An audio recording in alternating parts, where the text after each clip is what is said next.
freeze याद्रे मैते पांगल की freeze याद्रे ताऊ मैं कनागुम्बा फ्रीज की अहैब यावरगदी अमक्तंग ऐगा वारी मचांग खक्तंग नैनसी बेंकानिक्स अन्नी हुम द पूरे मखोइना हारिम नबु रियाल द लुपा चनी चंगना है अमना हारी रियाल द लुपा चामरी यांखे चंगना है ना कंप्रेसर याद्रे सिनी हारी से फ्रीज की कंप्रेसर यारम दबी आए ना हो करी करो उन्होंने याद याद रहे नहीं याम कना मखोई नहीं सही सही से अदुना मरम ओरगा लाइफ से थोक चरकपनी अदुगा वाफम खरसु थमजरम के मयामदा अदुगा अते अते वारिसु खर मन नहीं नसी लान की मतंग दसु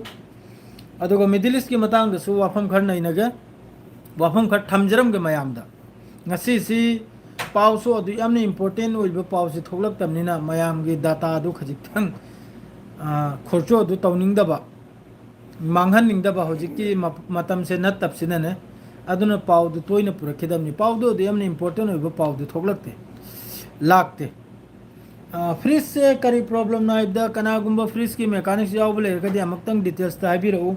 फ्रिज से लोइना कूलिंग लोइना ओइको कूलिंग ओइ मदुगा बस आइस खक्तनी ओइद्रिसे मथक की डबल डोर नाबने डबल डोर सिदा मथक की डोर सिमा इखोइगी आइस ओइद्रे करी मरमगनो खंगद्रे ताऊ मैं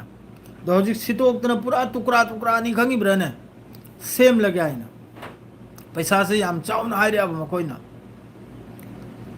अदुमा लैरे दुई नंबर दनबु हौजिक पाउ तारिब पाउम नबु यामना नुंगाइतो पाउनिको हाइदबि आखिद्रे करेगा दी थीनरक तारे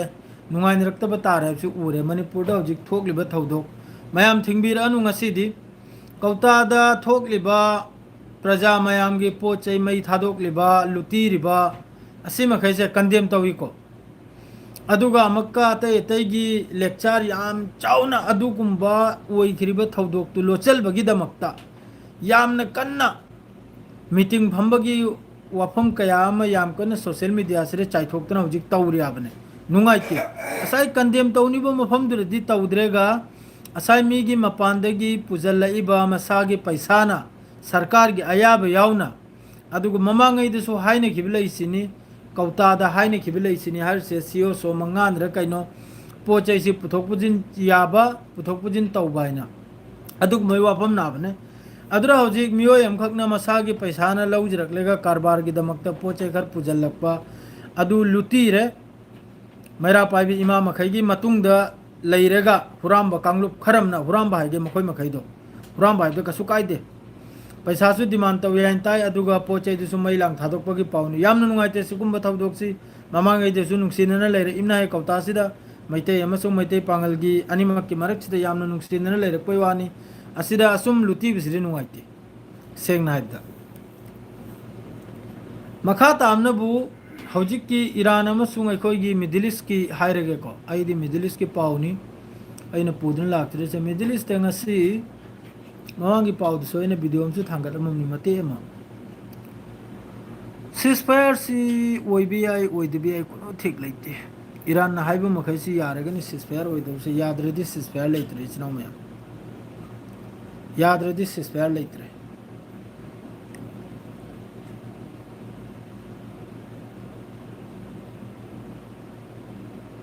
मणिपुर नेटसु सुडाउन तौबगी पावमसु ताई नेटसु थिंगबगी वानी हौजिक मखोइगी इंटरनेशनल पाउद फोंदोरइको मणिपुर 12 आवर्स की कैनो नेट थिंगने आइना मक्का हाइदोरकपो पावम थिंगनैको डाटा से थिंगने आइना डाल दिया फ्रिज में सब प्लग खोल के एक बार डालो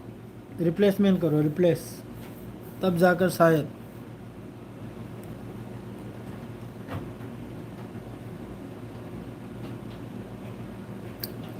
अखोइगी आइगी वा हाइबु आइगी थमोइगी दिल दै थोको वा हाइबु थीनबा येकनबा सुया याब नते अखोइसे मैते गेरा पांगल गेरा अखोइसे यामन लिखरब मिसिंगनिको असिदा हौजिक इमा मखैगी मतुंगदगी मियोय खरना हौजिकी लूट मार अमा मतौरिसे असि पूरा कंडेम तवे अदुगुम मियोय मखैदु एनी मियोरसु अदुगुम मियोय मखैदु फागतलेगा थिगतलेगा सैराक पिबिगनिमनि मयामना अदु ओइरगनि शांति लाकद्र अदुगुम मियोय मखैदु सोयदमक्की मसुम चाबो ओइरमगनि सिदंग संगांगना एकपदो अदुगी दु ओइरमगनि आइगी वाखलदा आइगी हिसाब तेनारसे अदु मखैदुरनि हौजिक सिमजेब थारसे नुंसिनदना हांदगिसु लेरकपने आय कोक्तासिदा मैते अमसुंग मैते पांगल नुंसिनना चामिनदना थकमिनदना कोइमिनदना सानमिनदना लोइना पुलपना लेरकपने आय पाउसे ने मैके मेरे दिगि लौजरे अदुगा हौजिक बिजनेसमैन अमखकना महाकी पोचे खर पुरपदा मई थादोकपिदना लुटीबिदना तौरिसे यामना मखा ताग्रब थौदोकनि यामना कंडेम तौबदे हेंदोक्तना अदुगी मथक्ता अमक्का करी करीनो चैरो अखोगी चिरोल मयाम थोकलक्तना हौजिक तौरिदो करी हाइनिंगाई लेते अदुरे हेना मखा तानिंगाई वा लेते इसनाउसिंग चिरोल ग्रा हौजिक थोकलक्तना अथुबदा सेंगदोर ओ अदु तौरो ग्राडो थुनपतै खरना कराकने थुनपतै हाइगेने याखोइदे पिरोउने चैरोलदो मवा सुबलौ लौदेने हुरालेगा सारगा यानिरो हुराम नखोइ खर लैदना नि वारिसे सेंगना हबदे नखोइ खरना नि हौजिक मई थारिसे सी लैरिमनि सी जात खुदिंग सी लैरिमनि सिगुम्बसे सिगुम्बा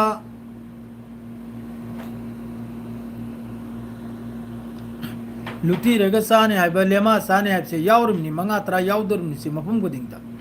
अदु मखैदो अथुबदे थिदोकपिरगा दंडी पिबिउ असि खक्तनि आइगी रिक्वेस्ट अदुगा पोस्ट नंगतौ तौबसे सिसु तोकपिरो सेंगना हबदे सिसु येंबदा नुंगाइत्रेको nganingdamni yam sathina sukwang nganingdamni adumok po hojiki oiri pibam sida ngangdbi yadre ngangdbi su yadre snaw sing karaga di community ani da phun rak pagi khatna rak pagi thin rak pagi pibam la kharaba adu su mioi kharna lowba step na mioi kharna lowba step na karino na koine demand krak taw yain tare avne matung de lepa na koi buni harise imama kai gi matung de lepa नखोई बुनियारसे नखोई सी government लो नखोई सी मणिपुर चलाए रिसे नखोई ने demand क्राक तो खली दो गाड़ी driver अमा मदे करा हाँ सूर्य के साब तम मुने नखोई बो सूर्य के साब तम मुने पांगल वगैरह मैते वगैरह सूर्य का मेहनत तो रगे साब तम मुने नखोई बो मेहनत हुमांगी ममल साब तम मुने मी की लाख तरा मरी तरा नि थोई तराम थोई की पोटनी ने पुजल लई दो अदु मई थादोक्तन लुटी न तो बीगनु ने नुआइते ने येंबदा सेंगना हाइबदा नुआइते क्या मोरंग मने मी गिसु लौसिंग बंदान थमलेगा सना लुपा बंदान थमलेगा बिजनेस तौरमे कारबार तौरमे अदुगा सरकार ने यादव पोरो देसु येतलगाबा तुमिन लेरगा सरकार की तरफ तगी मी गी चे चांग याउंदे लोइन थारक्तन लई ये दगी जेत फाउ मी गी चे चांग डॉक्यूमेंट दो याउंदे लोइन लई अदु हक्ता खर ममई थादो खर मल्लुती पैसा पिउ हाइबे यादे हैना डिमांड खर तौजल करी नो तौरिसे लेमासी याम सानिंग ब्रो अदुब को भी हराम है अदुब अखोई लोंदा हराम है नखोई दसो हराम है रिमनी मी की महक चाबा है दो अदु तो बिगनो मुलोय मक पुना ते हर सेना साइगी लुती द मखुत यारुब मियोय मखैदो एनी कम्युनिटी सोइसनु अदु मखैदु बुने आइना हरिसे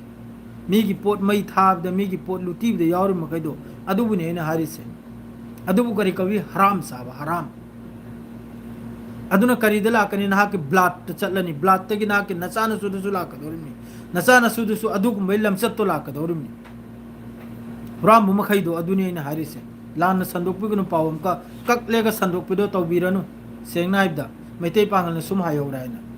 कंडेम तौवी नुंसिनौ खंगदना फत्तौ मतमनि मीना खुदुम चलगनी मीना थिंजलकनी अदुसु खंगु खंगिब्राने नुंसिनना लैवा हारिमनी हारिसे अदुम तौरगा कुनोदिन चौखत पे आरो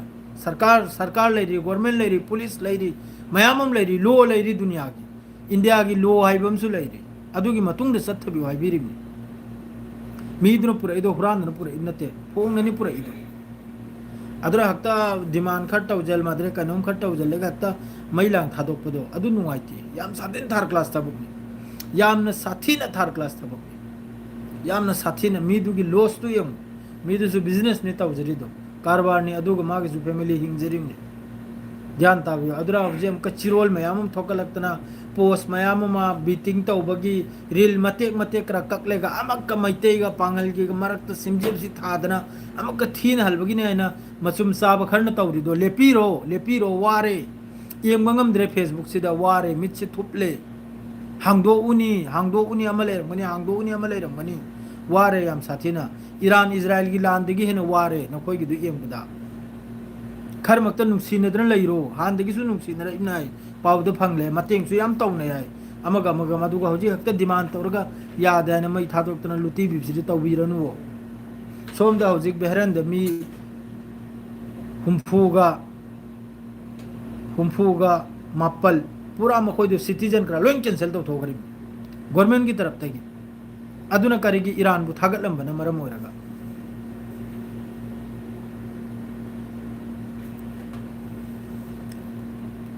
यामना मतममदिगसु नुंसीनदना यामना मतेंगसि तौनदना ड्राइवर मकैना पुजलक्तना अवा अना अमा अमा असि लोइन तौनर इनाय पांगल ड्राइवर अते अते कम्युनिटी किसु अदु हौजी हक्ता गाड़ी में हक्ता थसल लेगा इमाम हगी मतुंग दलेब खरना हक्ता लुटीदना तौबा मई थादोक्तना तौबसे यामना नुंगाइते अदुई मथक्ता अदुला तुमिन लेखरदि फै अदुगी रील कया माद्रेदी टेक्स कया थादोक्तना तौरिदो अदुना यामना तुंग फत्तब थोकलकना यामना नुंगाइनदब थोकलकना अदु लेपिरोसिने आइना हाइजरिसे कनामते मिसंग नत्ते आइना हाइसे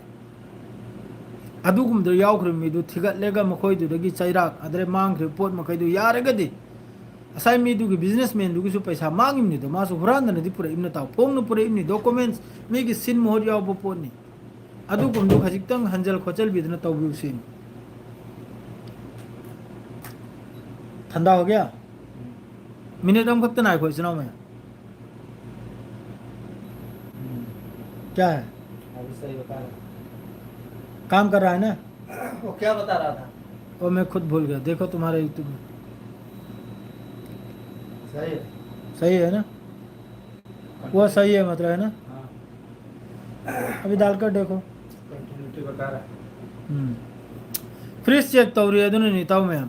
अदो सिकुंब थबोक माद्रैदी सोशल मीडिया दा हौजिक मत थांगल से लेपियो ईरान इजराइल की पाव ताबियो ईरान की तरफ ते की क्लियर वानी अमेरिका की धमकी में हमम लाई करिगुंब दिल तौदब तारगदि ईरान मथक्ता लान तौगनायना अदुगी दमक्तसु ईरान रेडी नि लान थेंगनबै दमक्तसु वारी सानबै दमक्तसु ईरान पूरा रेडी नि ईरान ना हरब वा मखैदु याब तारगदि लान नि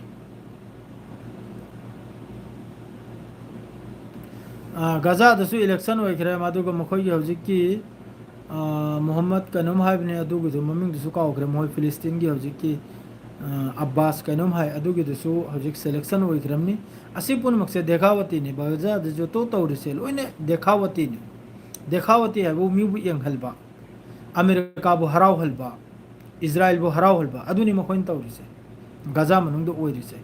गजा मनुंग ओइरिबा अदरे सोम इस्लामिक कंट्री मखैने जो तो स्टेटमेंट पिरसे इजराइल बु हराव हल अलोट पाव मरांग थोकले उद्रो इजराइल की तरफ तगी यूएई दा